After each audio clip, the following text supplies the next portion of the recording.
थोड़ा आप नाड़ी देखना सीख लें अपने आप, अपनी कम से कम अपनी तो देख ही लें, फिर अपने पड़ोसियों की देख लें, घर वालों की देख लें, और नाड़ी के हिसाब से आप ये तय कर सकें कि आप वात की कैटेगरी में हैं कि पित्त की कैटेगरी में हैं कि कफ की कैटेगरी में हैं। और नाड़ी का संबंध जो है ना पूरे शरीर से है। तो 2-3 अंतर संबंध मैं आपको सिखाना चाहता हूँ, बताना चाहता हूँ। जैसे नाड़ी अगर आपने देखी तो टेम्परेचर आप तय कर सकते हैं कि इतना होगा, आपके शरीर का तापमान इतना होगा, बिना थर्मामीटर लगाए। थर्मामीटर की कोई जरूरत नहीं, और थर्मामीटर उतना एक्यूरेट नहीं है जितना आपका हाथ। थर्मामीटर डेड है, मरा हुआ है, और हाथ जीवित है, इसमें स्पंदन है, जीवन है। तो हाथ से नाड़ी की परीक्षा करेंगे तो तापमान एक्यूरेट आएगा। आप जैसे घर में किसी को बुखार आ गया तो आप नाड़ी चेक कर लो, देख लो थर्मामीटर है तो नहीं है तो आप तुरंत तय कर लेंगे बुखार इतना होना चाहिए, फिर इतना बुखार है तो क्या दवा होनी चाहिए। और नाड़ी देख के आप अपना ब्लड प्रेशर भी तुरंत काउंट कर सकते हैं, ऊंचे वाला कितना है, नीचे वाला कितना है, सिस्टोलिक कितना है, डायस्टोलिक कितना है, ये सब आप पता कर सकते हैं। और मैं कुछ 8-10 प्रकार की नाड़ियां बताऊंगा, वैसे तो बहुत प्रकार हैं, लेकिन आपको जितना समझ में आ सके, कम कंफ्यूजन हो, सरल भाषा हो। हालांकि नाड़ी सबसे जटिल शास्त्र है आयुर्वेद में, दवाओं के बाद मैंने दवाओं से भी ज्यादा जटिल शास्त्र है, बहुत जटिलता है इसमें, फिर भी थोड़ी सरल आसान भाषा। तो कल एक सत्र फिर होगा, और कल मान लीजिए आखिरी सत्र होगा। नाड़ी देखेंगे या नाड़ी सीखेंगे, और उसके बाद उसकी मदद से कुछ और चिकित्सा के बारे में बात होगी। और आज आपको नाड़ी विज्ञान, नाड़ी परीक्षा, उसके शरीर में क्या महत्व है, उस पर बात करनी है। मैंने आपको 11 दिन में जो भी कुछ सिखाने की कोशिश की, उसमें एक जानकारी आज देना चाहता हूँ कि मैंने आपको उल्टा सिखाया हुआ। उल्टा से मतलब बागवती के हिसाब से ये सबसे पहले सीखना चाहिए, जो आज बात हो रही है ये सबसे पहले सीखना चाहिए। लेकिन मुझे ऐसा लगता है कि जो फंक्शनल नॉलेज है और एक थ्योरेटिकल नॉलेज है, तो फंक्शनल नॉलेज हमेशा इंटरेस्टिंग होती है, उसमें रोचकता होती है, और इसके कारण से अपना चित्त उसमें लगता है। थ्योरेटिकल नॉलेज थोड़ी बोरिंग होती है, अभी थोड़ी देर में आपको समझ में आ जाएगा। तो थ्योरेटिकल थोड़ा बाद में सीखना, पहले फंक्शनल सीखना, तो मन में पहले इंटरेस्ट पैदा हो जाए विषय के प्रति, रुचि पैदा हो जाए, फिर सीखने की चाह बढ़ जाए। इसलिए मैंने थोड़ा उल्टा सिखाया, वरना भागवत जी के क्रम में ये नाड़ी परीक्षा पहले ही अध्याय में है, और पहले अध्याय में से मैंने थोड़ी बात लेके उसको छोड़ दिया, जानबूझ के इसको बाद में बात करें। तो चलते हैं नाड़ी विज्ञान पे। नाड़ी के बारे में सबसे पहले छोटी सी जानकारी कि नाड़ी है क्या। आपके शरीर में आपने बार-बार सुना है 3 नाड़ियां हैं, एक हिला है, एक पेडुला है, एक सुषुम्ना है। इसको दूसरे नामों से कहते हैं, एक सूर्य नाड़ी है, एक चंद्र नाड़ी है, और एक मध्य नाड़ी। तो ये सूर्य नाड़ी, चंद्र नाड़ी, मध्य नाड़ी, ये शरीर के लगभग हर अंगों में उपस्थित है अपने अपने प्रभाव से, इनके अपने अपने प्रभाव हैं। शरीर के हर अंग में इसका अपना असर है। जब जरूरत पड़ती है तो ये नाड़ियां बढ़ती हैं, कम होती हैं। इनके माध्यम से ही जीव का माने संचालन होता है, शरीर के जीव का संचालन होता है, प्राण का संचालन होता है नाड़ियों के माध्यम से। आपने योग में एक शब्द सुना होगा, नाड़ी शोधन प्राणायाम, सुना है? नाड़ी शोधन, इसका मतलब है कि नाड़ियों को शुद्ध करते हुए ऐसे प्राणायाम, नाड़ी शोधन प्राणायाम। ये नाड़ियां हैं तो सूक्ष्म लेकिन बड़ी कीमती हैं, बहुत काम की है, इनके बिना जीवन नहीं चलता। तो इसलिए इनकी शुद्धि रहे तो आप स्वस्थ हैं, लेकिन इनमें कोई दिक्कत ही है तो आप अस्वस्थ हैं। अब हम अस्वस्थ हैं तो पता कर ले भाई कितने अस्वस्थ हैं, कितने स्वस्थ हैं, क्या करें क्या न करें, इस दृष्टि से परीक्षा होती है। तो नाड़ी परीक्षा वैसे पेशेंट को सीखने की जरूरत नहीं है, लेकिन मैं नहीं चाहता कि आप पेशेंट रहें, आप खुद डॉक्टर बने। हमारी जो टारगेट है कि आप जितने लोग यहाँ हैं, कल से ही, परसों से ही आपके लिए काम शुरू कर दें, तो इसलिए आपको सिखाना है। तो नाड़ी चलती कैसे है मैं एक बार बात कर चुका हूँ। आपकी एक नाड़ी है दाहिने नाक में, जिसको हम कहते हैं सूर्य नाड़ी, और एक है बाएं नाक में, जिसको कहते हैं चंद्र नाड़ी, और एक है मध्य में, ये मध्य नाड़ी है। मध्य नाड़ी सबसे अच्छी मानी जाती है सूर्य और चंद्र की तुलना में, और ये दोनों को नियंत्रित करने में बहुत मदद करती है। सूर्य नाड़ी का काम क्या है? सूर्य नाड़ी का काम है आपको गुस्सा दिलाना। हाँ, आपको गुस्सा दिलाना, आपका ब्लड प्रेशर बढ़ाना सूर्य नाड़ी का काम है, आपकी शुगर बढ़ाना, आप में उत्तेजना पैदा करना।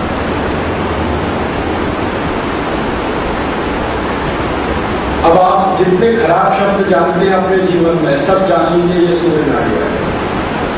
लेकिन ये भी चाहिए, खराबी भी चाहिए। बारबर जी ये कहते हैं कि खराबी नहीं होगी शरीर में तो जीवन नहीं, खराबी भी चाहिए लेकिन नियम है। थोड़ा गुस्सा भी चाहिए, थोड़ी उत्तेजना भी चाहिए, जब जिसकी जरूरत है उस समय वो चाहिए। गुस्सा भी चाहिए, उत्तेजना भी चाहिए, आपको थोड़ा चिड़चिड़पन भी चाहिए, थोड़ा आपके मन में कुछ दूसरे के बारे में खराब बातें आए वो भी चाहिए, ये सब चाहिए, क्योंकि आप सद्गृहस्थ हैं, आप संत नहीं हो गए अभी। संतों के लिए ये नहीं चाहिए, साधुओं के लिए ये नहीं चाहिए। साधुओं के दिल से कभी भी किसी के बारे में कुछ ऐसी बात न निकले जो खराब है, उनको सूर्य नाड़ी बिल्कुल नहीं चाहिए, ऐसा मान लीजिए। साधु संत ब्रह्मचारी वगैरह वगैरह जितने लोग हैं उनको नहीं चाहिए। इनकी जिंदगी में चंद्र नाड़ी ही महत्व होती है, लेकिन आपके लिए चंद्र नाड़ी सारी महत्व की नहीं, सूर्य नाड़ी की महत्व की है। अगर सूर्य नाड़ी ठीक में नहीं होगी ना तो कोई बच्चा पैदा नहीं कर सकता। ये सूर्य नाड़ी का प्रताप है जो आप अपनी संतान को जन्म देते हैं। तो आप जान लीजिए कि जीवन आगे बढ़ रहा है तो इसी की ताकत पर बढ़ रहा है। तो उत्तेजना चाहिए, क्रोध भी चाहिए, ब्लड प्रेशर बढ़ा हुआ हो, ब्लड शुगर बढ़ी हुई हो, तो जब जरूरत पड़े तो ब्लड शुगर बढ़ जाए, जब जरूरत पड़े तो ब्लड प्रेशर बढ़ जाए, जब जरूरत पड़े तो आपके शरीर में गुस्सा आ जाए, जब जरूरत पड़े तो ये सब काम जरूरत के हिसाब से है। लेकिन विज्ञान ये कहता है कि ठीक है, जरूरत पड़ी तो आपने बीपी बढ़ा लिया, जरूरत पड़ी तो गुस्सा भी ला लिया, जरूरत पड़ी तो उत्तेजना भी ला ली, अब इसको थोड़ी देर के बाद शांत कर दो। ये हर समय नहीं चाहिए, शांत हो जाना चाहिए। आपके शरीर में ऐसी व्यवस्था बनी हुई है इन नाड़ियों की मदद से कि जरूरत के हिसाब से आपको ये सब चीजें आती हैं और फिर अपने आप शांत हो जाती है। माने ज्यादा देर टिकता नहीं है कुछ भी, गुस्सा ज्यादा देर टिकेगा नहीं, उत्तेजना ज्यादा देर टिकेगी नहीं, चिड़चिड़पन ज्यादा देर टिकेगा नहीं, दूसरे के प्रति मन में घृणा, दूसरे के प्रति मन में खराब विचार ज्यादा देर टिकेंगे नहीं, थोड़ी देर रहेंगे फिर उसके बाद शांत होंगे। तो यही अच्छा है, इसी को आइडियल कहा जाता है। आप कोई भी काम करते हैं ना, कोई भी काम करें तो बीपी बढ़ता ही है, वो तो होने ही वाला है। आप कुछ भी काम करें, मेहनत का करें तो बीपी बढ़ने ही वाला है। फिर इतना है कि काम खत्म होते ही उसको शांत हो जाना चाहिए। जो ब्लड प्रेशर के मरीज होते हैं उनका बीपी बढ़ता तो है, तो शांत नहीं होता, ये है समस्या। तो उनको जो गोलियां दी जाती हैं, दवाएं दी जाती हैं, जो उनको ट्रीटमेंट दिया जाता है तो इस बात के लिए कि भाई बीपी बढ़ता है, जब जरूरत तो बढ़ने दो, फिर उसके बाद तो शांत भी होना चाहिए। ये है। शुगर बढ़ती है, सबकी शुगर बढ़ती है। कोई भी समय पर आप जब कोई काम करने के लिए तैयारी करेंगे तो शुगर भी बढ़ेगी, ग्लूकोज लेवल बढ़ेगा, ये तो एनर्जी नहीं मिलेगी, शुगर बढ़ेगी, फिर थोड़ी देर बाद तो कम भी होनी चाहिए, बीपी बढ़ेगा, फिर थोड़ी देर बाद कम भी होना चाहिए। तो ये सारा किस्सा, शुगर बढ़े कम हो जाए, बीपी बढ़े कम हो जाए, ये सब जिस नाड़ी से संचालित है उसी को सूर्य नाड़ी कहते हैं। इसकी बहुत जरूरत है, मैंने आपको समझा दिया, जीवन इसी से चलता है। फिर इसके विपरीत है चंद्र नाड़ी। चंद्र नाड़ी वो है जो आपको कल्पनाशीलता सिखाती है, कल्पनाएं आप करते हैं, इमेजिनेशन। आप में प्रेम, वात्सल्य, करुणा, दया, ममता, ये सारे गुण पैदा करते हैं, ये चंद्र नाड़ी। आप में कल्पनाशीलता होगी, इमेजिनेशन होगा, आप में इंटेलिजेंसी है, बहुत आप ब्रिलियंट हैं, बहुत होशियार हैं, ये सारे गुण। आप बहुत ईमानदार हैं, आप हमेशा सच बोलते हैं, कभी भी दूसरे की बुराई नहीं करते हैं, दूसरे की बुराई सोचते भी नहीं है, करना तो दूर की बात है। तो आप समझ लीजिए चंद्र नाड़ी के प्रभाव में है। अब मनुष्यों का स्वभाव होता है ना, तो हम नाड़ियों के हिसाब से स्वभाव का वर्गीकरण करते हैं। हम माने जो भी चिकित्सा करने वाले लोग कि भाई आदमी चंद्र नाड़ी वाला है कि सूर्य वाला है, तो बात इसलिए की जाती है। पेशेंट से हम बात करते हैं, फिर पता करते हैं, बात में पूरी नहीं समझ में आई तो उसकी आंखें देखते हैं, सबसे ज्यादा देर हम लोग लगाते हैं आंखें देखने में, फिर आंखों से पता करते हैं कि भाई ये किस कैटेगरी वाला है, ये चंद्र वाला है कि सूर्य वाला है। आंखें कभी झूठ नहीं बोलती और आंखों से कोई बच नहीं सकता। इसलिए दुनिया के हर देश में अब आंखों के ही परीक्षण होने लगे। एयरपोर्ट उतरो तो पहले आंख देखो कैमरे, क्योंकि ये झूठ नहीं बोल सकते। कई बार नमूना झूठ बोल देता है, ये नहीं बोलते तो आंखों से देखते हैं। बारबट जी कहते हैं कि परीक्षण जो है कई स्तर पर होता है। तो पहले ये परीक्षण करो कि ये चंद्र वाला है या सूर्य वाला।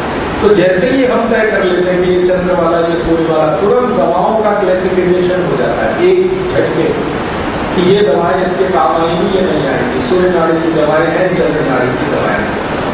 तो दवाओं का सिलेक्शन हो गया। हजारों दवाओं में से अब निश्चित हो गया कि इतनी इसमें, इतनी इसमें। फिर थोड़ी देर के बाद हम स्वभाव की जानकारी लेते हैं, तो फाइनल लेवल पर पहुंचते हैं तो दवाएं हमारे लिए सिलेक्शन कम होता जाता है और अंत में जाकर 2 या 3 दवाएं बचती हैं।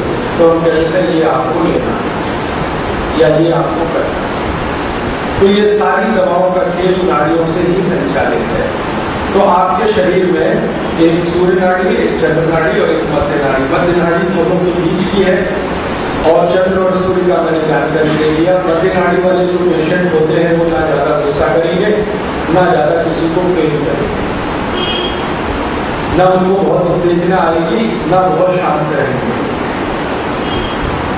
ना किसी को बहुत घृणा करेंगे और ना किसी की मदद ज्यादा करेंगे। वो बीच वाले हैं, मध्य माने बीच का रास्ता, ना वो लेफ्ट होंगे ना वो राइट होंगे, बीच वाले। आयुर्वेद ये कहता है कि ये बीच वाला ही रास्ता अच्छा है। तो आप कहते क्यों अच्छा है, चंद्र वाला क्यों नहीं अच्छा? उसमें तो सारे सद्गुण हैं, बहुत सद्गुण भी नहीं चाहिए, बीच वाला रास्ता चाहिए। अगर श्री कृष्ण की भाषा में मैं कहूँ, भगवान श्री कृष्ण अर्जुन को कह रहे हैं कि मोह मत कर। ये जो चंद्र नाड़ी है ना, ये मोह में फंसा है, मोह मत कर। तेरे भाई है, बांधव है, तू मारने से डर रहा है, तो तुझे मोह उत्पन्न हो गया है। मतलब यह है कि उस समय चंद्र नाड़ी बहुत सक्रिय है और ये चंद्र नाड़ी बहुत ज्यादा सक्रिय हो जाए ना, अंतिम स्थिति कहाँ आती है? आदमी कायर हो जाएगा, नपुंसक भी हो जाएगा। जब चंद्र नाड़ी एक्सट्रीम हो जाएगी, बिल्कुल कायरता आ जाएगी, बिल्कुल नपुंसकता आ जाएगी, फिर बड़ी मुश्किल होती है दवा करने, इलाज करने। तो बहुत ज्यादा उधर भी नहीं जाना है, चंद्र की तरफ बहुत ज्यादा सूर्य की तरफ भी नहीं जाना है, बीच में रहना। तो आप कोशिश करिए कि आपकी नाड़ी मध्य रहे, तो सब चीजें आपकी जिंदगी में संतुलित हों, सब चीजें संतुलित हों। तो संतुलित जीवन ही भारत का आदर्श है। यहाँ देखिए, भारत में किसी भी ऋषि मुनि ने, किसी भी शास्त्र ने संपूर्ण त्याग की बात नहीं कही सदगृहस्थों के लिए, आपके लिए। वो कहते त्याग भी करो जीवन में, सब भोग ही मत करो, लेकिन भोग करो तो त्याग पूर्वक करो। आपको सुन के हैरानी होगी, इस देश के सभी शास्त्र ये कहते हैं भोग से छुट्टी नहीं है, भोग तो करना ही है, बस त्याग पूर्वक करना, माने मध्य में रहो। सिर्फ भोग में मत जाओ, सिर्फ त्याग पूर्वक भोग करो। वो आपने सुना, ईशावास्यम इदं सर्वम यत्किंच जगत्याम जगत्तेन त्यक्तेन भूतिका मां हृदय कस्य। ये सारे चराचर जगत में जो भी है वो भगवान का दिया हुआ है, इसलिए इसका भोग तो करना है, लेकिन त्याग पूर्वक करना है। तो आपको कमंडल लेके हिमालय में नहीं जाना, आप लोगों के लिए नहीं है हिमालय, आपको तो यही रहना है, भोग भी करना है और जीवन भी चलाना है और त्याग के साथ चलना है। तो ये मध्य नाड़ी यही सिखाती है, त्याग पूर्वक भोग, ये मध्य नाड़ी सिखाती है। प्रेम पूर्वक गुस्सा, ये मध्य नाड़ी सिखाती है। या कराती, सिखाने से अच्छा शब्द इस्तेमाल करना करा। तो मध्य नाड़ी क्या कराएगी? त्याग पूर्वक भोग कराएगी, प्रेम पूर्वक गुस्सा कराएगी। ऐसे समझ लो माँ जैसी है ये मध्य नाड़ी। माँ जो है ना, अपने बेटे पे जरूरत पड़ेगी तो गुस्सा भी करेगी, और जब जरूरत होगी तो उसको क्या करेगी? जरूरत होगी तो उसको डांटेगी, जरूरत होगी तो फिर उसको समझाएगी, देखो ऐसे नहीं ऐसे होता। तो मध्य नाड़ी ऐसा मान लीजिए कि माँ में जितने गुण है वो मध्य नाड़ी वाले हैं। इमोशनल भी है लेकिन कठोर भी है, दोनों ही बातें हैं। माँ इमोशनल भी होती है और कठोर भी होती है। कठोरता आ जाए तो आप कल्पना नहीं कर सकते 10 मिनट के लिए नींद माँ है, हाँ, क्योंकि मध्य नाड़ी। तो स्त्रियों के बारे में थोड़ी आज बात आगे बढ़ रही है। स्त्रियों के बारे में भागवत जी कहते हैं कि सामान्य रूप से जो स्वस्थ स्त्रियां हैं उनकी मध्य नाड़ी ही प्रबल है, सामान्य। और सामान्य रूप से जो पुरुष हैं उनकी सूर्य नाड़ी प्रबल है, सामान्य रूप से। ये नेचर में है। अब ये क्यों है, इसका कोई एक्सप्लेनेशन नहीं है। सामान्य रूप से पुरुषों की सूर्य नाड़ी प्रबल है और सामान्य रूप से बच्चों की चंद्र नाड़ी प्रबल है। बच्चों में आप देखिए इमेजिनेशन सबसे ज्यादा। ये अलग है कि उनके पास शब्दों की कमी है, उसको व्यक्त नहीं कर पाते, लेकिन आप इमेजिनेशन करवाना है तो बच्चों से करवाते देखिए। तो बच्चे सामान्य रूप से चंद्र नाड़ी के प्रभाव में हैं, बड़े सामान्य रूप से सूर्य के प्रभाव में हैं, स्त्रियां सामान्य रूप से मध्य नाड़ी के प्रभाव में हैं। अब इसको बात के कफ में जरा ले जाए। बच्चों के बारे में मैंने कहा था वो कफ प्रधान है, ठीक है। तो जिनकी चंद्र नाड़ी है प्रबल वो कफ प्रधान ही होंगे, जिनकी सूर्य नाड़ी है प्रबल वो पित्त प्रधान होंगे। गुस्सा है, झगड़ा है, मारामारी है, गालियां बकना है, ये सब सूर्य नाड़ी का प्रताप है। तो ये सब पित्त वाले हैं। अब वात वाले कहां जाएंगे, ये लगभग बीच में रहेंगे, मध्य नाड़ी के नजदीक वाले वात। तो आप देखिए सामान्य रूप से महिलाओं को वात की बीमारियां सबसे ज्यादा है पूरी दुनिया में, भारत में तो पहले ही दुनिया में, क्योंकि वो मध्य नाड़ी का चक्र है। पुरुषों को पित्त की बीमारियां सबसे ज्यादा और बच्चों को कम। तो अब ये किस्सा यहाँ थोड़ी देर के लिए विराम करते हैं, आगे बढ़ते हैं।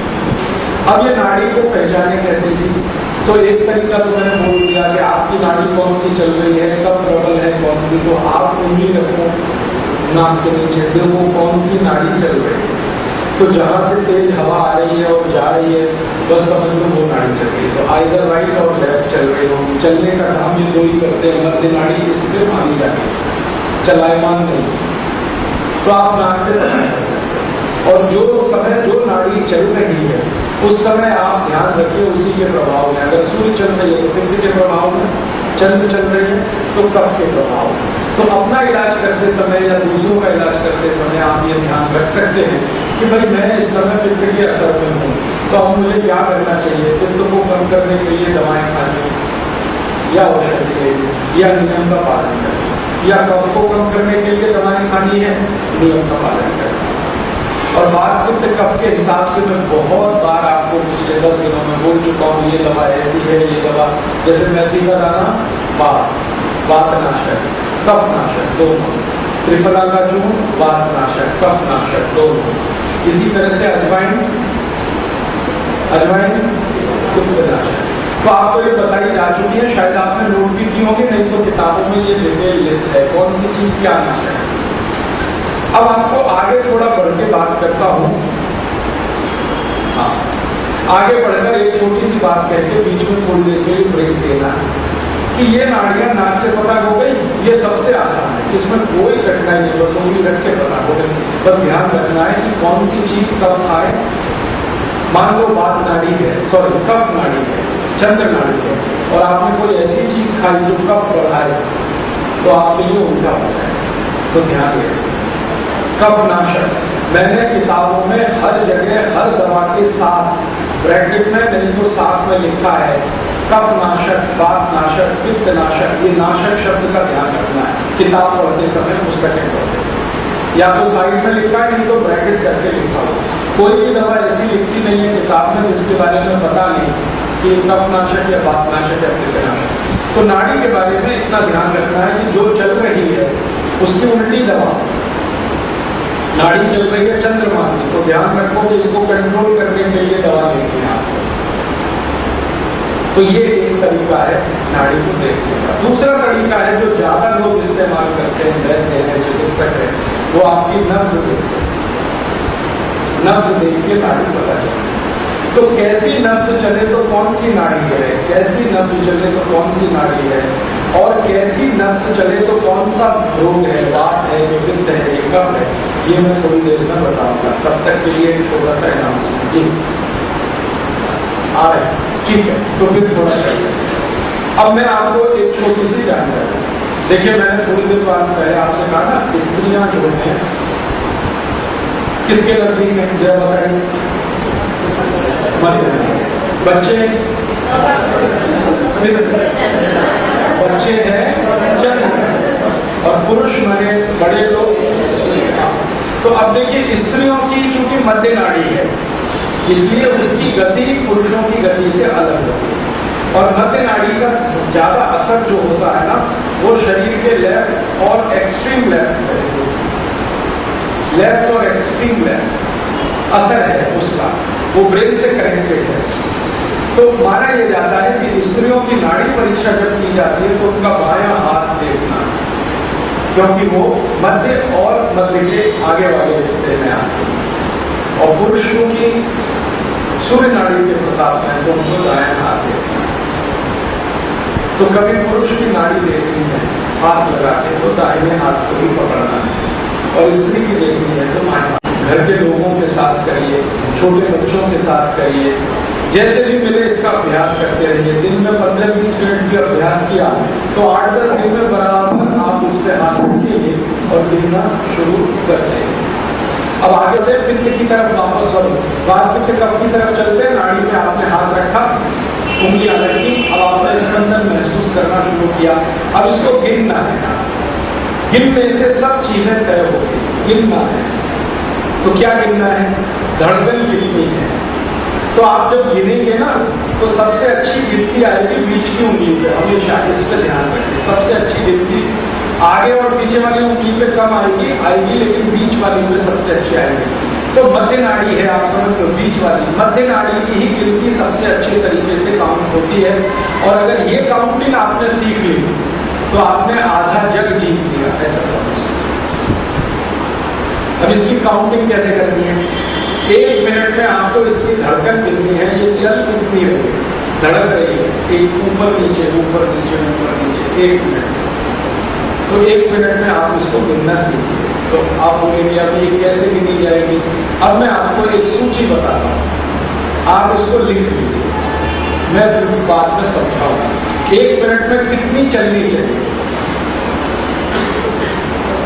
अगर 1 मिनट में इतनी चलनी चाहिए तो वो व्यक्ति स्वस्थ है, नहीं है तो वो अस्वस्थ है। तो अब मैं बात करता हूं, बच्चों से शुरू करता हूं।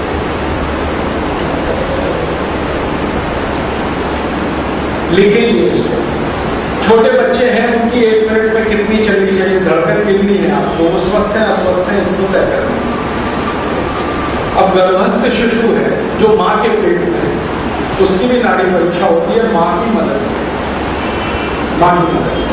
तो अगर गर्भ का बच्चा है, उसके स्पंदन सुनने हैं, उसकी धड़कन गिरनी है और उसको हम माने कि वो स्वस्थ है, तो उसकी 1 मिनट में 140 से 150 धड़कन स्पंदन, 140 से 150 1 मिनट, जो मां के गर्भ में है बच्चा। आप चाहें तो गिन लीजिए, मां की नाड़ी पे हाथ रखिए, जो गर्भावस्था में आपको ये गिनती आ ही जाएगी। 1 मिनट में 140 150।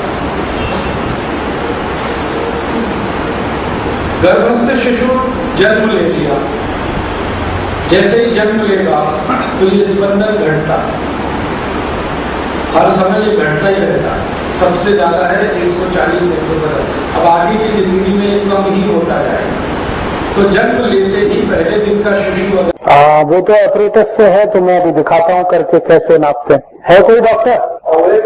ब्लड प्रेशर चेक करने का यंत्र है तो मांग के लाओ, देगा। या उसको बोलो, डॉक्टर को बोलो कि सबको सिखाने का है।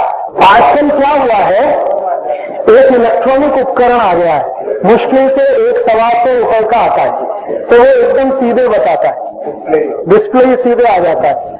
आप उसको लगाओ, पट्टी बांधो और पंप करो हवा, तो वो सीधे ही बता देता है कि आपका उच्च रक्तचाप इतना है, दबाओ, निम्न रक्तचाप दबाओ, एक ही सेकंड में बता देता है। तो वो आप चाहो तो खरीद के घर में रख लो, 125 रुपए का है। वो यही कहते हैं ब्लड प्रेशर नापने का यंत्र, बीपी ऑपरेटस कहो उसको, ऑपरेटस यंत्र, ब्लड प्रेशर नापने का यंत्र। उसमें ऊपर लिखा रहता है एक डायस्टोलिक माने हाई, सिस्टोलिक लो, ऐसा उसमें लिख के आता है। 72 से 74 सामान्य है। नहीं, वो मत जाइए उसमें, 90 का कैलकुलेशन मत करिए, इसमें कंफ्यूजन होगा। आप सीधे नाड़ी की गिनती करिए। 1 मिनट में 72, 74, 75 तक है तो सामान्य है, 80 के ऊपर है तो हाई है, और 72 के नीचे है तो लो है। नाड़ी गिन लीजिए, ये सबसे सरल है, यंत्र से भी सरल है। और यंत्र कई बार खराब हुआ तो धोखा देता है, नाड़ी किसी की धोखा नहीं देते।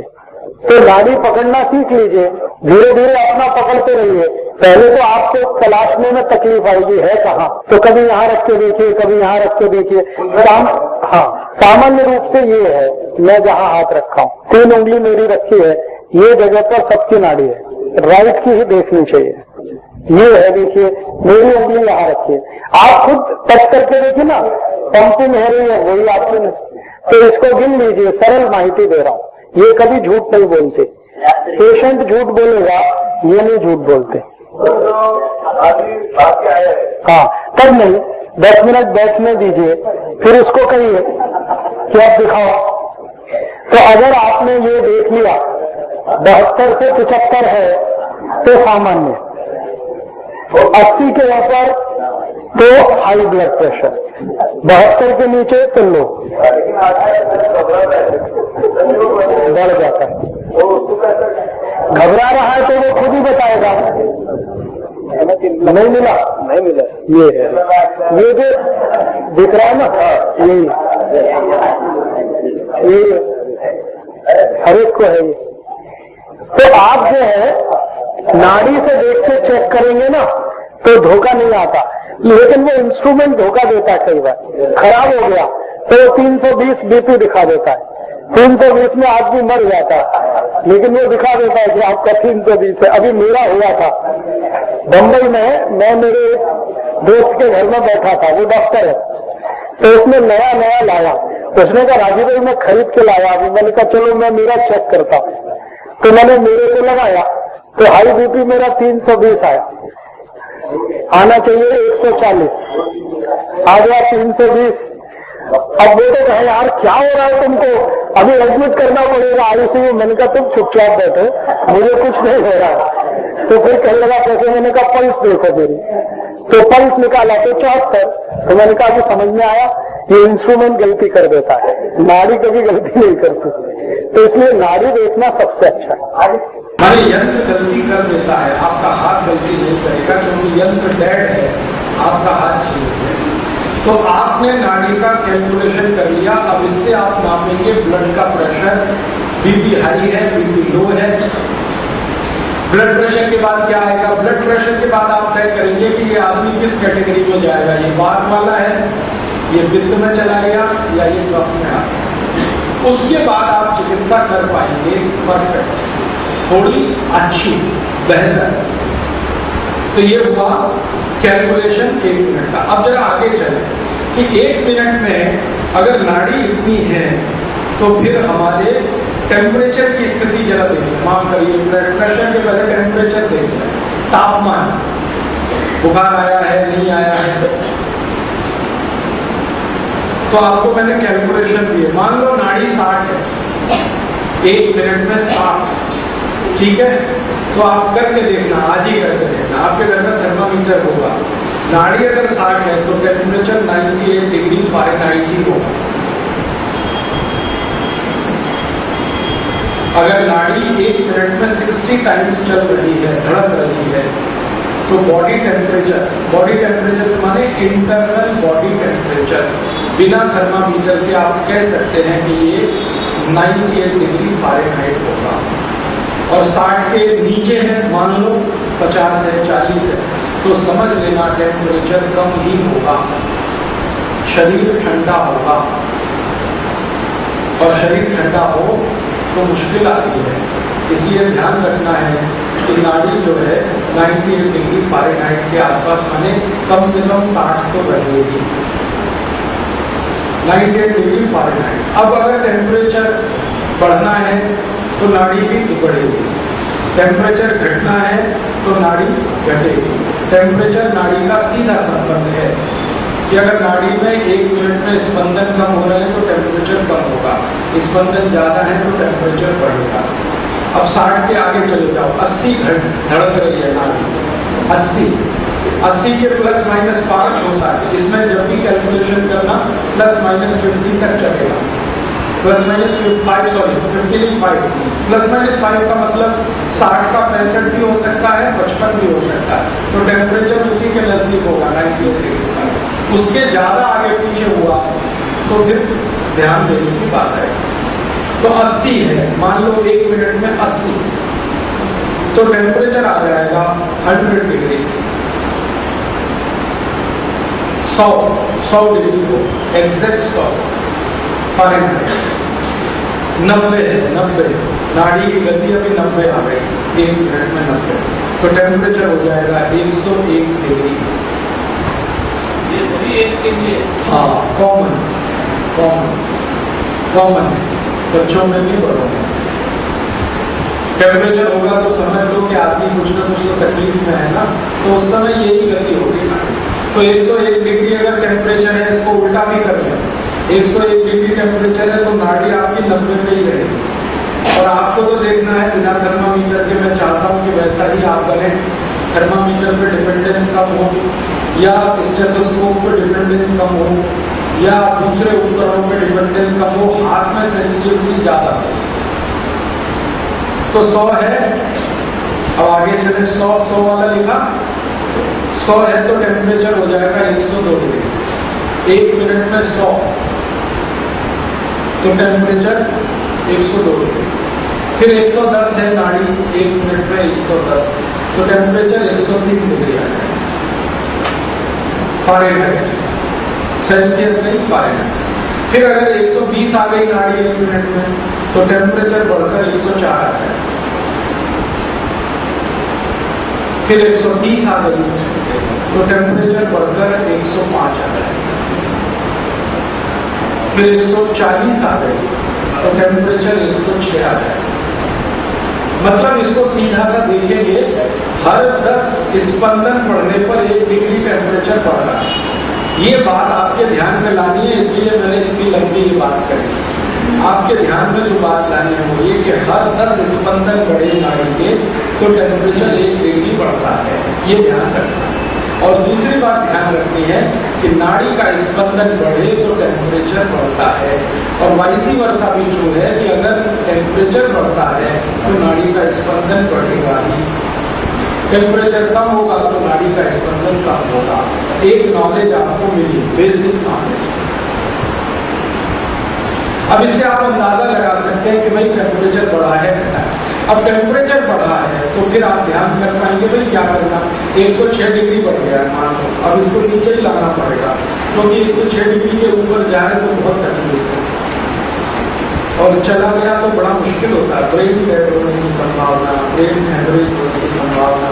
मस्तिष्क की बीमारियां ज्यादा तब आती हैं जब टेम्परेचर बहुत ऊंचा चला जाए और देर तक बना रहे।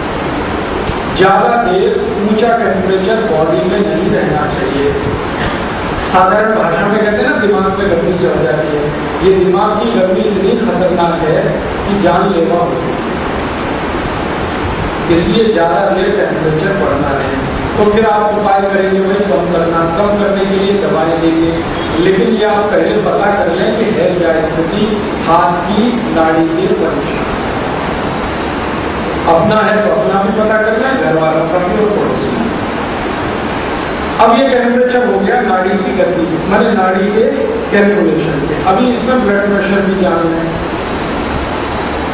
ब्लड प्रेशर की क्या स्थिति रहेगी अगर ये टेम्परेचर है तो।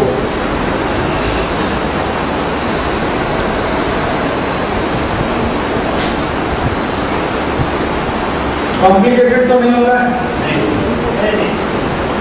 वो तो बता देना, क्योंकि मैं एक साथ बोझा नहीं डालना चाहता, जितना आप रिसीव करें। मैं पहले इससे और एक सरल जानकारी दे दूँ, फिर आप इसमें थोड़ा जाए, सरल से कठिन में जाना चाहिए।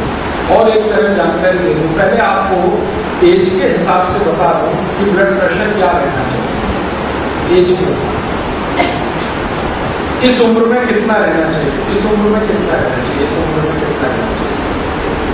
जैसे मैंने थोड़ी देर पहले बताया, बच्चा है, जन्म लिया तो इतना बार नाड़ी उसकी धड़कती है।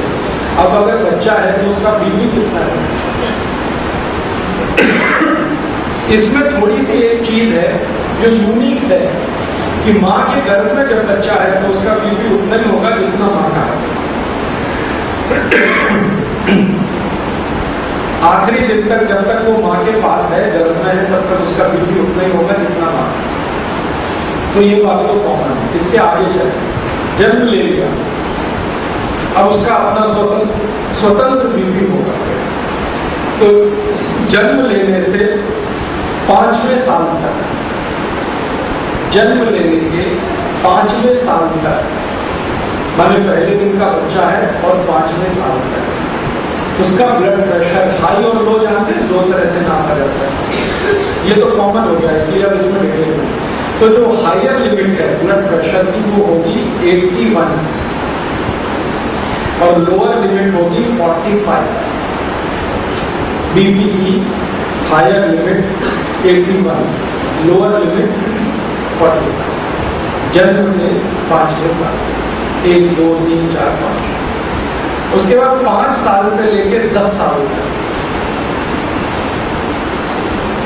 5 से लेकर 10 साल तक ब्लड प्रेशर की हायर लिमिट होगी 90 और लोअर लिमिट होगी 53।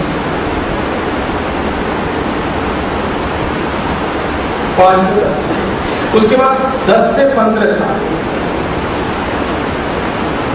तो ब्लड प्रेशर की हायर लिमिट होगी 100 और लोअर लिमिट होगी 62।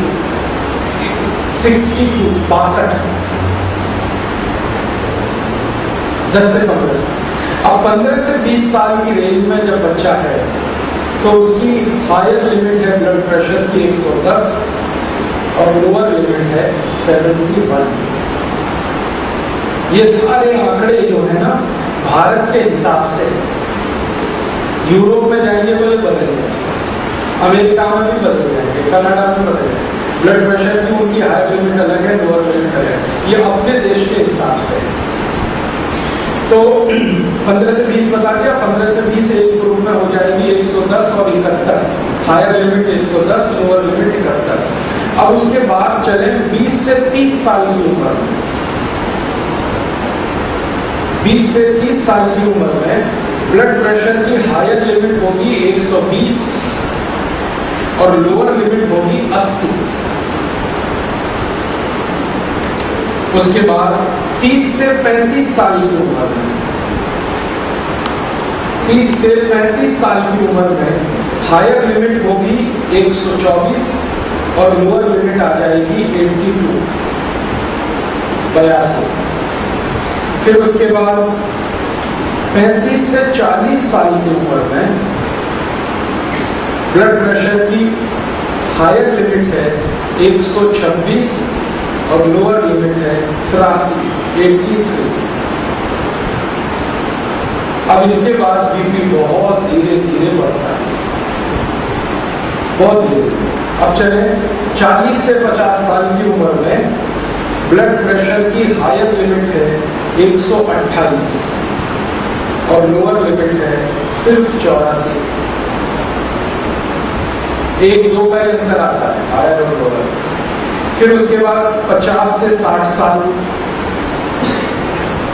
50 से 60 साल हायर लिमिट है 132, लोअर लिमिट है 86। फिर 60 से 65 साल में हायर लिमिट है 136, लोअर लिमिट है 88। फिर 65 से 80 साल की एज ग्रुप में, 65 से 80 साल की एज ग्रुप में हायर लिमिट है 140 और लोअर लिमिट है 90। 65 से 80 और आखिरी 80 से ऊपर,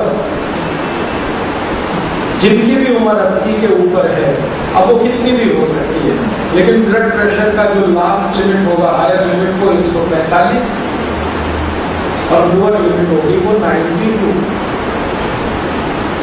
अगर आपने ये सीरीज लिखी है ठीक से तो आप जरा देखिए कि 20 से 30 साल की उम्र से लेकर और 80 से ऊपर की उम्र में जितने भी अंक आपने लिखे हैं इसमें बढ़ोतरी हो रही है बहुत धीमे धीमे।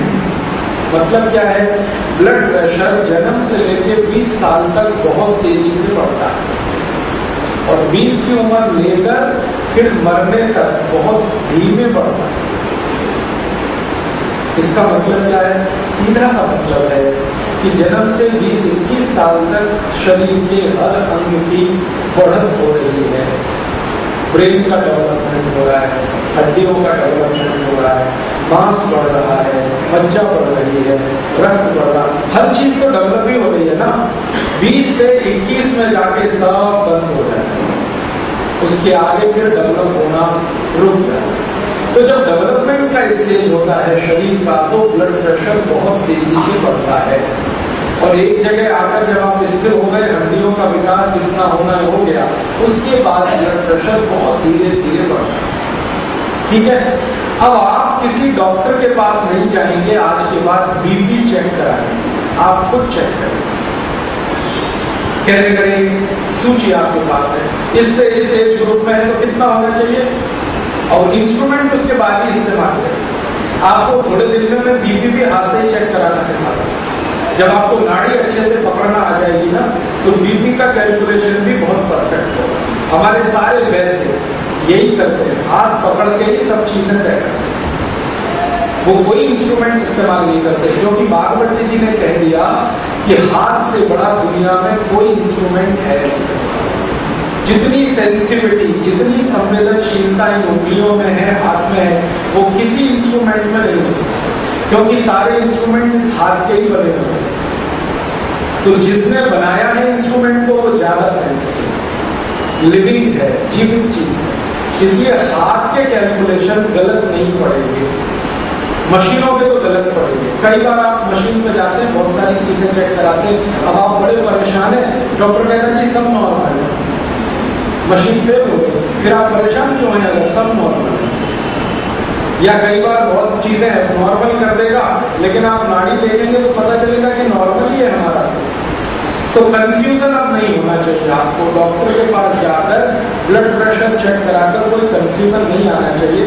हमें मालूम है इससे इस एज ग्रुप में बीपी इतना रहता है, हायर लिमिट ये, लोअर लिमिट ये। अब हमारे भारत के तापमान और तासीर के हिसाब से ये जो ब्लड प्रेशर की हायर और लोअर लिमिट्स हैं इसमें भी ±5 है। ±5 का मतलब, अब मैं लास्ट लिमिट बात करता हूँ। मान लो 80 के ऊपर की उम्र है तो 145 हायर लिमिट है बीपी और 92 लोअर लिमिट है। इसमें 5 आप जोड़ सकते हैं, 5 बचा सकते हैं। 145 में 5 जोड़ेंगे तो कितना हो गया, 150 और 92 में 5 जोड़ेंगे तो हो जाएगा 97। इसी तरह से 145 में से 5 घटाएंगे तो 140 और 92 में से 5 घटाएंगे तो 87। तो ये ±5 चलेगा, माने 5 ऊपर 5 नीचे, बीमारी का कारण नहीं बनेगा। सभी में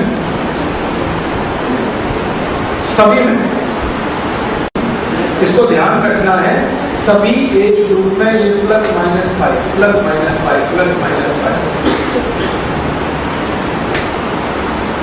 तो इसको ध्यान रखें कि अगर एज ग्रुप के हिसाब से ±5 ऐड करने से, घटाने से ब्लड प्रेशर की रेंज आ रही है तो उसको स्वस्थ ही मानना, कोई बीमारी का शिकार आप मत मानना और उसका कोई इलाज करने के लिए प्रयास मत करना।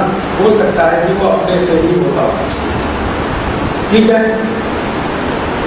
इतनी बात हुई। एक तो हुई टेम्परेचर की बात, नाड़ी देखने की बात, नाड़ी की गिनती से टेम्परेचर को पकड़ने की बात। अब आ गई ब्लड प्रेशर। और एक चीज और बताता हूं आपको, फिर थोड़े और कॉम्प्लिकेशन की तरफ बढ़ेंगे, सरल से कठिन की तरफ। एक जरा जानकारी ये देनी है आपको कि नाड़ी पकड़ ली आपने और वो धड़क रही है तो उसको किस बात से हम कंपेयर करें तो हमें पकड़ में आने की ये बात है कि फिर सहजी बात है। नाड़ी कब की है, बात की है, फिर की है, कैसे पकड़ में आए? तो बागवत जी ने इसके कंपैरिजन दिए, कंपैरिजन तुलनाएं, उनसे आप पता कर सकते हैं। तो ये कंपैरिजन वही कर पाएंगे जो प्रकृति को अच्छे से ऑब्जर्व करते हैं, प्रकृति को पढ़ते हैं, वो अच्छे से नहीं कर पाएंगे। तो आपको पढ़ना क्या है? नाड़ी आपने पकड़ ली। बागवती जी कहते हैं कि नाड़ी की गति देखो कैसी है। अगर नाड़ी सर्प की तरह से चल रही है, सर्प कैसे चलता है? ऐसे ये तरीका है सर्प का चलना। हमेशा टेढ़ा होकर चले, सीधा चलिए, क्योंकि शरीर वैसा नहीं है। सांप जो है ना, ये मैं मजाक में कह रहा हूं, लेकिन इसको आप उसी तरह से ध्यान देना। सांप हमेशा सड़क पर, खेत में, कहीं भी चलेगा तो ऐसे चलेगा। जब घर में घुसता है तभी सीधा होता है। आप देखोगे जब वो बिल में घुसेगा तो बिल्कुल सीधा हो जाएगा, और बिल के बाहर रहेगा तो टेढ़ा होगा। तो एक जगह बागवती जी ने कहा, घर सुखी रखना है ना तो सांप के जैसे बनो। घर के बाहर चाहे जितना टेढ़ा मेढ़ा करो, घर में सीधे घुसो। माने घर के बाहर जितना करना है, उल्टा सीधा टेढ़ा मेढ़ा बेईमानी, सब घर के बाहर। घर में मत, सीधे रहो तो घर जिंदगी भर सुखी रहे। ये सब के लिए, स्त्रियों के लिए भी है, पुरुषों के लिए है। जब घर में घुसे तो टेढ़ा मेढ़ापन बाहर छोड़ के घुसे। पत्नी भी, पति भी, बहन भी, भाई भी, सबके लिए ये एक ही नियम है।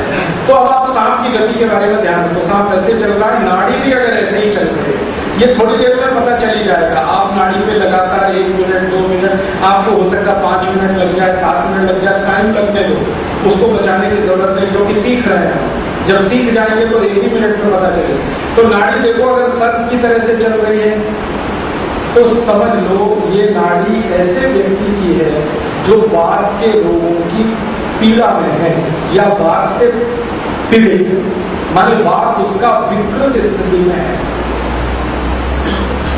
जिसकी नाड़ी सर्प की तरह से चलती हो, वो बात की स्थिति में है। अब सर्प की तरह से चलने को और माइक्रो लेवल पे जरा ऑब्जर्व करो। सर्प को ध्यान से देखो चलते हुए, अगर आपने देखा भी होगा तो एक जगह पेट उसका पिचकता है, फिर फूलता है, फिर पिचकता है, फिर फूलता है, ऐसे ही चलता है। जब वो टर्न मारेगा तो पेट फूलेगा, और जब टर्न पे ऐसे सीधे चलेगा तो पिचकेगा, फूलेगा, पिचकेगा, फूलेगा, पिचकेगा, ऐसे ही नाड़ी चल रही है। तो आप मान लो कि वो आदमी बात की विकृति में है। ये सबसे सरलतम बात कह रहा हूं, आगे सब इससे कॉम्प्लिकेटेड है। सरलतम है कि बात की विकृति कब आती है? जब नाड़ी सर्प की तरह से चलती है, या सर्प की तरह से नाड़ी चलने लगे तो बात की विकृति आएगी। तो बात पीड़ित लोगों के नाड़ी देखो, आपको एक जैसे ही दिखेंगे। अब दूसरी है, बागवती जी ने दूसरी एक कंपैरिजन दी है, उपमा दी है। मेढक देखा, मेढक कैसे चलता? कुदरत कुदरत। तो नाड़ी अगर मेढक की तरह से चल रही है, जंपिंग हो रही है, जर्किंग हो रही है, झटका, मेढक जो है ना एक झटके में जंप लगा, स्मूथ नहीं होती उसकी जंप, झटका होता है। तो नाड़ी पे आपने हाथ रखा हुआ है और वो झटका दे रही है, हर सेकंड्स के कुछ हिस्से में झटका जैसा मेढक की तरह से। तो समझ लो वो व्यक्ति पित्त के रोगों से पीड़ित है। पित्त के रोग या पित्त की विकृति उसको हुई है।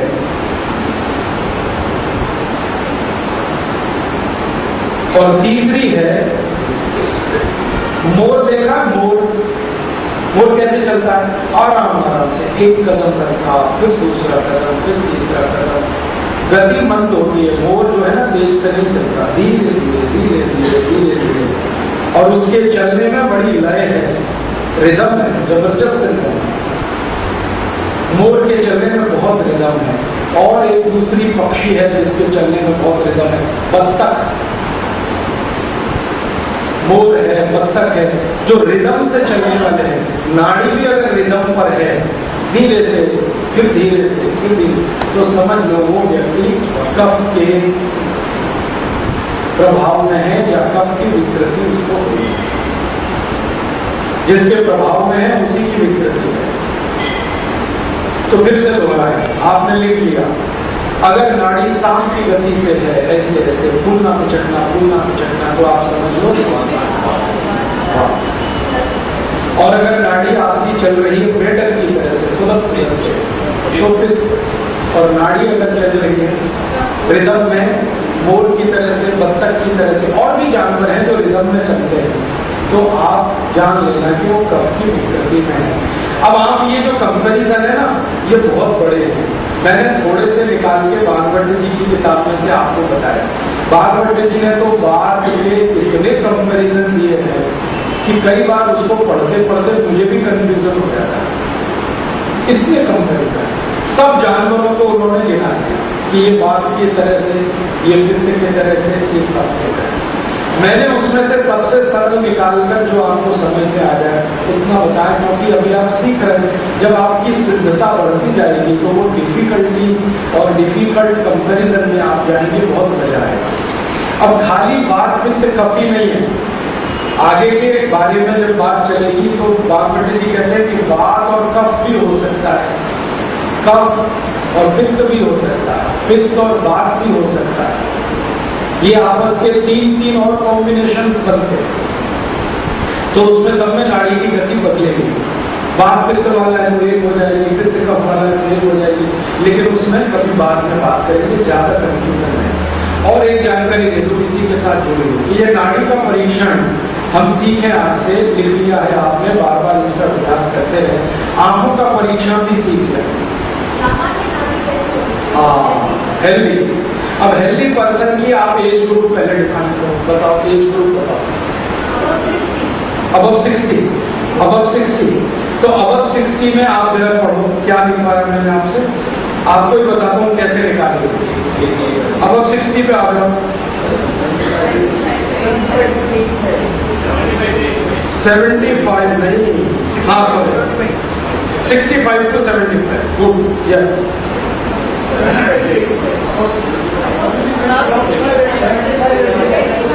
65 to 75, ये आप ध्यान रखो, या 75 to 85, अब 60 जाएगा ना 75 से 85 वाले रेंज में। अब हमको अब 60 कैलकुलेशन, सपोज पर बहुत अच्छा बात आ गई, उदाहरण भी आ गया।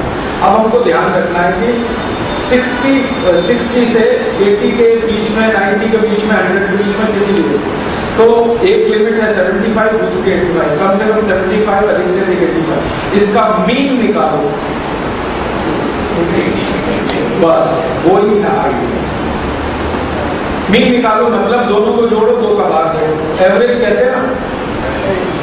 वैसे एवरेज बहुत खराब शब्द है, लेकिन समझाने के लिए तो आप दोनों को जोड़ दो, 75 और 85 को जोड़ दो, 2 से भाग दे दो, जो अंक आएगा वो आइडियल 60 से ऊपर, ठीक है। अब फिर 60 से नीचे की रेंज में कोई बात करेगा, मान लो मैं बात करता हूं, थोड़ी देर के लिए मेरे प्रश्न का उत्तर दो। 75 साल की उम्र है, क्या करेंगे? वही तरीका है, आप रेंज में है 60 से 80 के, तो आपको वही करना पड़ेगा, दोनों को जोड़ो, दो का भाग है, ठीक है। ऐसे मान लो मैं बात कर रहा हूं 55 साल के हैं आप, बस 65 से 75 वाले एज में जाएंगे, वाले ग्रुप में जाएंगे, दोनों को जोड़ेंगे, दो का भाग दे देंगे, जो अंक आएगा वो आएगा आपको। तो ऐसे आप कैलकुलेट कर देंगे। और टेम्परेचर के हिसाब से नाड़ी के हिसाब से टेम्परेचर आप करना चाहिए, सरल बातें हैं, ज्यादा नहीं। फिर आपको नाड़ी कैसे चल रही है इसके बाद पित्त कफ तय कर लेंगे, और बाद पित्त कफ जब तय हो गया तब आपका मेडिसिन तय हो जाएगा कि आपको अब कौन सी दवा लेनी है, जो वातनाशक है, पित्तनाशक है, कफ। हाँ जी, एक नाड़ी is equal to pulse, yes. तो 72 पल्स करके बोल, हाँ 72 जो है ना, बहुत अच्छा सवाल है। 72 जो पल्स है वो आपको मैं एक जानकारी देना चाहता हूं, यूरोपियन अमेरिकन स्टैंडर्ड से है, यूरोपियन अमेरिकन स्टैंडर्ड से है। हमारे भारत के सभी डॉक्टर जो MBBS पढ़ते हैं, सब के सब वही सिलेबस पढ़ते हैं लगभग जो यूरोप और अमेरिका में है। और जो स्टैंडर्डाइजेशन है, स्टैंडर्डाइजेशन को यूरोपियन अमेरिका है। भारत में थोड़ा अंतर आएगा, हर बार अंतर आएगा, बीपी में भी अंतर आएगा, टेम्परेचर में भी अंतर आएगा, पल्स में भी अंतर आएगा। तो डॉक्टर जो बता रहा है वो है जो उनके टेक्स्ट बुक में उसको पढ़ाया गया और सिखाया गया। टेक्स्ट बुक सभी की सभी यूरोपियन अमेरिकन यूनिवर्सिटीज के स्टैंडर्ड पे बनी हुई है। भारत के स्टैंडर्ड पे जो टेक्स्ट बुक बनी है वो एक ही जगह से छपी है या आज तक हमको पढ़ने को मिली है। गुरुकुल कामिनी विश्वविद्यालय एक है जो आयुर्वेद की सबसे बड़ी यूनिवर्सिटी है। आर्य समाज ने उसको बनाया। वो यूनिवर्सिटी से जो निकली है किताबें, जो भारत के लिए स्टैंडर्ड बनाने वाली यूनिवर्सिटी है, उनका ये कैलकुलेशन है जो मैंने आपको बताया। तो डॉक्टर कह रहा है, एक बार आप अपना कैलकुलेशन भी ध्यान रखो। डॉक्टर कह रहा है यूरोपियन अमेरिकन स्टैंडर्ड के हिसाब से आपको ध्यान रखना है अपने स्टैंडर्ड के हिसाब से। तो भारत की तासीर के हिसाब से मैंने आपको बोला +-5, ये यूरोप में नहीं चलता +-5, किसी भी कैलकुलेशन में नहीं चलता। अच्छा, और एक छोटी सी बात कहूँ, ये बात जो है ना अपवाद है, ये रूल नहीं, ये अपवाद है। आप जानते हैं कुछ एक्सेप्शंस भी होते हैं दुनिया, तो अपने देश में भी कुछ एक्सेप्शंस हैं जो दुनिया वालों को समझते नहीं आते। वो एक एक्सेप्शन आप ध्यान रखो। आप अगर इस बात में बहुत फंस गए कि बीपी हाई है या बहुत लो है, बहुत हाई है, बहुत लो है, तो दिमाग में हो जाता है टेंशन। तो इसको ऐसे याद रखो, सरल, मैं ये 10 साल के तजुर्बे से बता रहा हूं कि सीढ़ियां चढ़ते हुए आपको कोई तकलीफ अगर नहीं है, आराम से सीढ़ियां चढ़ते जा रहे हैं, तो आप जान लीजिए कि बीपी आपका नॉर्मल है, रेंज कुछ भी। सीढ़ियां चढ़ते हुए अगर आप कोई तकलीफ महसूस नहीं करते तो जान लीजिए कि बीपी नॉर्मल है, चाहे रेंज कुछ भी हो। अब मैं एक उदाहरण से समझाता हूँ। सीढ़ियां चढ़ते हुए आपको कोई तकलीफ नहीं हो रही और ब्लड प्रेशर नापा आपने, तो वो बता रहा है कि जी नीचे वाला तो 90 है और ऊपर वाला 150 है, 160 है, या नीचे वाला 100 हो गया, ऊपर वाला 170 है, लेकिन सीढ़ियां चढ़ते हुए आपको कोई तकलीफ नहीं है। तो आप एक बार को रेंज भूल जाना है, सीढ़ियां चढ़ना जाता है। क्योंकि मैंने देखा है बहुत सारे लोग ऐसे हैं जिनका रेंज के हिसाब से तो बीपी बहुत आई है और 20 साल से मैं उनको देख रहा हूं, सर्दी और जुकाम भी नहीं हुआ और रेंज हाई है बीपी की हमेशा। मेरे घर में एक बहन आती है काम करने के लिए, वो झाड़ू पोछा लगाती है, उसका बीपी जब भी मैंने देखा है मैं परेशान हो गया, ये इतनी रेंज में और ये जीवित है। और मैंने कई बार उसको शक किया, तुमको कुछ तकलीफ तो नहीं है? उसने कहा आपको क्या लगता है तकलीफ है? सीढ़ियां चढ़ती हूँ, सीढ़ियां उतरती हूँ, कोई तकलीफ नहीं। और मैंने ये 1 नहीं, 2 नहीं, 5 नहीं, 100, 200, 500, 1000 ऐसे पेशेंट देखे जिनकी रेंज बहुत हाई या रेंज बहुत लो, न तो सीढ़ी चढ़ने में तकलीफ है न उतरने में। तो बस आप ये याद रखना, ये भारत का हिसाब है। असली ये कि आप सीढ़ियां चढ़ते समय कोई कॉम्प्लिकेशन महसूस नहीं करते, सांस आपकी नॉर्मल है, हृदय की धड़कन भी ठीक ठाक है, तो आप समझ लेना आपको कोई बीपी की शिकायत नहीं। दिमाग में वायरस मत डालें। और जो सीढ़ियां चढ़ते उतरते कंप्लेंट आने लगे, या तो आपको मुंह सूखने लगे, या तो होठ सूखने लगे, या तो हृदय की धड़कन बढ़ने लगे, या तो सांस रुकने लगे, या तो आपको रुकना पड़ जाए सीढ़ियों में, तभी आप आगे बढ़ना है। अब हमको तो कुछ प्रॉब्लम है और वो है तो क्या है? ये मेरा ऑब्जर्वेशन, तजुर्बे में से आया हुआ ज्ञान है।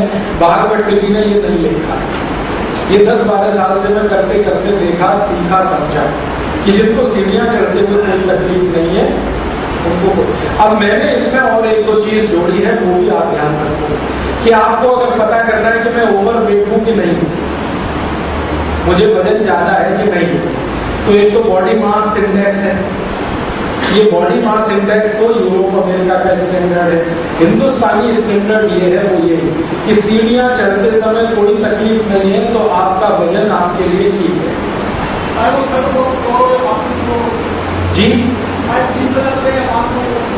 क्या एक फ्लोर, जब भी बात हो रही है एक फ्लोर में जितनी सीढ़ियां होती हैं 18, 20, जो भी होती है, 10 भी होती है, 12 भी होती है, एक ही फ्लोर की बात कर रहा हूँ। एक फ्लोर को चढ़ते समय अगर आपको कोई तकलीफ नहीं आ रही है, ना रुकावट आ रही है, ना रुकना पड़ रहा है, ना बैठना, तो वजन भी आपका बराबर है, वो भले 150 किलो। हाँ, मैंने ये देख लिया कि अगर आपको एक मंजिल सीढ़ी चढ़ने में कोई तकलीफ नहीं है और वजन भले 150 किलो हो, कोई फर्क नहीं पड़ता, मतलब आपको कहीं भी कोई ब्लॉकेज नहीं है, कहीं आपका कोलेस्ट्रॉल तकलीफ की स्थिति में नहीं है, कहीं ट्राइग्लिसराइड आपको परेशान नहीं है। माने आपको नॉर्मल अगर है सीढ़ी चढ़ना उतरना, वजन कितना भी रहने दो, बीपी कितना भी रहने दो, आप अपने को समझना हम तो स्वस्थ हैं। और जब सीढ़ी चढ़ने में एक मंजिल में तकलीफें शुरू हो जाए तब समझना कि गड़बड़ है, तब आगे बढ़ना कि हमें क्या करना क्या। तो मेरी बात अब मान लो, ये वजन कम करना तब शुरू करना जब सीढ़ी चढ़ने में तकलीफ आए। जब तक नहीं आ रही है वजन कम करने की कोशिश मत करो, जैसा है रहने दो। ये मोटी बात है जो आपको समझाने के लिए मैं कह रहा हूं। नहीं तो क्या होता है कि ये वजन बढ़ने का ऐसा फिजूल समझ आ गया है, घुस गया है वायरस, कि जो देखो वो क्या पतला होना चाहता है, पतला होना है, पतला होना है, क्यों परेशान है। और दुनिया में ये बहुत बड़ा वो है इंडस्ट्री, आपको मालूम है वजन पतला करने का सबसे बड़ा इंडस्ट्री चल रहा है इस तरह। हाँ, अब वो बीसीओ नाम से चल रहा है, नाम लेने से कोई फायदा नहीं है। ये बहुत बड़ी इंडस्ट्री है यूरोप में और अमेरिका में, अब ये भारत में भी आ गई है। इनको बनाना है पैसा, इनको करना है धंधा, उनको आपके हेल्थ से कुछ लेना देना है, उनको पैसा चाहिए। आप इतनी फीस दे दो तो ये, इतनी फीस दे दो तो हम अक्सर उनके चक्करों में फंसकर परेशान होते हैं। ये मैं इसलिए कह रहा हूँ कि पिछले 10 दिन शिव शाह भवन में मैंने जो पेशेंट देखे, उनमें से बहुत पेशेंट ने मुझे कहा वजन कम करना है। क्यों करना है? मुझे नहीं लगता कि आपका वजन ज्यादा है। नहीं, तुम बताओ, आपको तो कम ही करना है। क्यों कम करना है? भाई ज्यादा हो गया, कैसे मालूम आपको ज्यादा है आपका वजन? तो उनको मालूम नहीं है, किसी ने बोल दिया कि आप मोटे दिख रहे हैं, या किसी डॉक्टर ने कह दिया आप पतले दिख रहे हैं। ये डॉक्टर के ऑब्जर्वेशन पे नहीं, आप अपने ऑब्जर्वेशन पे तय करो। मैं सीढ़ी चढ़ सकता हूँ एक मंजिल आराम से और उतर सकता हूँ, तो कोई तकलीफ ही नहीं। अगर चढ़ने में हो रहा है तो दर्द होगा ना। अब मान लो वजन ज्यादा सच में है, एक थोड़ी देर के लिए कल्पना करो वजन ज्यादा ही है, तो निश्चित रूप से सीढ़ी चढ़ने में पांव में दर्द आएगा, घुटने में दर्द आएगा, हो सकता है कमर में भी दर्द आ जाए, सांस बहुत तेज चलने लगे, हांफनी बहुत तेज हो जाए, ये सब आएगा। तो आप जानना कि वजन ज्यादा है ही, तो कम करना है। और कितना कम करना है? फिर वहीं पे आ जाओ, जितना सीढ़ी चढ़ने में तकलीफ ना करे इतना ही कम करना, वो किलो के हिसाब से नहीं। भाई मैंने थोड़ी देर उपवास करके या थोड़े दिन उपवास करके वजन कम किया, फिर चढ़ के देख लो सीढ़ी बराबर बैठती है, तो बस वहीं पे रखना है अपना वजन, उसके आगे कम नहीं करना। ये वजन कम कर देने से भी बहुत तकलीफें आप शायद जानते हैं। शरीर को फैट भी चाहिए, ऐसा नहीं है बिना फैट के ये शरीर चाहिए, तो वजन चाहिए, मांस भी चाहिए। ऐसा नहीं है कि आप बिल्कुल पतले दुबले, जो पतले दुबले हैं ना उनकी अपनी समस्या है, आपको मालूम है। कोई माँ बहुत पतली दुबली होना तो बच्चे और माँ दोनों की जान के लिए तकलीफ है। मैं तो देख रहा हूँ मोटी थोड़ी माँ है ना, थोड़ी मोटी, वजन में थोड़ी भी ओवरवेट, आराम से बच्चा उनके गर्भ से बाहर आता है और आराम से बूढ़ी है, बच्चे भी हैं। लेकिन जो बहुत दुबली पतली है उनको तो त्राहिमाम हो जाता है। इसलिए बहुत पतला होने की कोशिश मत करिए। ये जो कैट वॉक पे चलने वाली लड़कियां हैं ना, इनको देख के जिंदगी डिसाइड मत करिए। मेरे पास कई पेशेंट हैं वो कैटवॉक वाले ही हैं। मैं मुंबई में भी जाता हूँ ना, बहुत पेशेंट है वो कैटवॉक, मैं जानता हूँ कि वो क्या कंप्लेंट लेके मेरे पास आते हैं। और वो पतले दुबले इसलिए रहते हैं कि उनको पैसा मिलता है तभी तक जब तक वो पतले दुबले हैं। जिस दिन ओवरवेट हुए उनको तो इंडस्ट्री निकाल के बाहर फेंक देती है, तो उनको सिक्योरिटी का प्रॉब्लम है, फाइनेंशियल सिक्योरिटी का प्रॉब्लम है, इसलिए हर क्षण वो देखते रहते हैं 100 ग्राम भी वजन नहीं बढ़ना चाहिए, 200 भी नहीं बढ़ना। आपको ये टेंशन नहीं लेना है। एक तो कैटवॉक इंडस्ट्री माने फैशन इंडस्ट्री, और दूसरी है फिल्म इंडस्ट्री। फिल्म इंडस्ट्री ने उनको निकाल के फेंक देती है, क्योंकि उन्होंने अपने मानक बनाए। सुंदरता का उनका मानक है दुबला पतला होना, और विचित्र विचित्र उसकी उपमाएं दे रखी हैं। कमर ऐसी होनी चाहिए, गर्दन इतनी पतली होनी चाहिए, सुराही जैसी गर्दन। तो मैंने तो सुराही रख लो। ये ऐसे फालतू के हमारे देश में चक्कर चले कि ऐसी कमर, ऐसी गर्दन, ऐसी चेस्ट, ऐसा ये आप सब मत फंसिए। आप तो मोटी बात क्या है, स्त्री हो या पुरुष, बड़े हैं या छोटे, बच्चे हो या, सबके लिए एक ही तरह है। एक माला सीढ़ी, एक मंजिल सीढ़ी आराम से चढ़ते हैं, तब तक कुछ सोचिए।